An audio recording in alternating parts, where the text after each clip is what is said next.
30 grādu temperatūra šobrīd fermā. Temperatūras mitruma koeficients 76, kas jau ir virs vidējā, varētu teikt pat augsts. Un šajā saimniecībā ir vispār brīnišķīgi jauna ferma. Šeit ir arī ventilatori un govju dzēsēšana ar ūdeni. Ventilatori nevarētu teikt, ka ir pilnīgi neefektīvi. Šeit virs dzīvniekiem, dzīvnieku galvas augstumā, mēs redzam, ka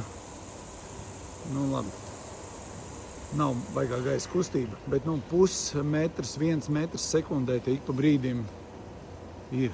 Šeit šobrīd nav. Respektīvi, šitie ventilatori ir vairāk domāti gaisa maisīšanai un gaisa virzīšanai no griestiem uz leju un gaisa apmaisīšanai.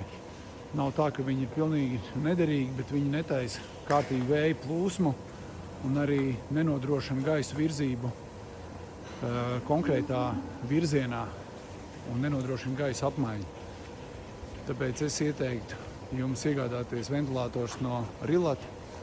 Mums ir ventilācijas sistēmas, kas nodrošina gan gaisa apmaiņu, gan pietiekošu vēja plūsmu govju dzēsēšanai. Visiem čau!